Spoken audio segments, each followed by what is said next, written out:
મિત્રો રાજ્ય સરકાર હોય કે પછી કેન્દ્ર સરકાર હોય, જેઓ રસ્તાના પ્રોજેક્ટ હોય કે પછી મોટા મોટા હાઈવે કે પછી મોટા મોટા બાંધકામ માટેના પ્રોજેક્ટ ચલાવતા હોય, તો તેની માટે જાહેર જનતાને ખબર પડે તે રીતે બોર્ડ મૂકવામાં આવે છે.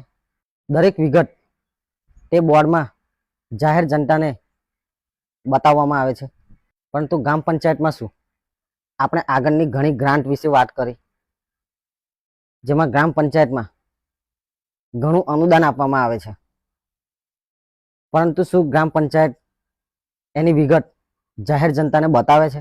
સરકારનો નિયમ છે કે ગ્રામ પંચાયતમાં કોઈ પણ કામ થાય, રસ્તાનું હોય, પીવાના પાણીનું હોય, આરોગ્યનું હોય, કોઈ પણ બાંધકામ હોય, દરેક કામની તકતી લગાવવી ફરજિયાત છે.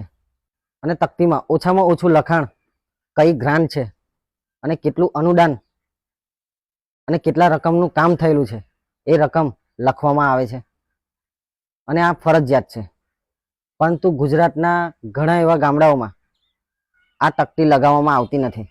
એનું કારણ શું છે? તો આ ચેનલને ફોલો કરનારા દરેક મિત્રોને કહેવા માંગુ છું, પોતાના ગામની શું વાસ્તવિકતા છે, કેમ તકતી લગાવવામાં આવતી નથી, એ કમેન્ટ કરવા વિનંતી. મુખ્ય મુદ્દો એ જ છે કે ચૂંટણી જ્યારે ગામમાં કામ થયા હોય, ત્યારે વિધાનસભાની ચૂંટણી હોય તો તે કામ વિધાનસભાને લાગતું મૌખિક રીતે રજૂઆત કરવામાં આવે.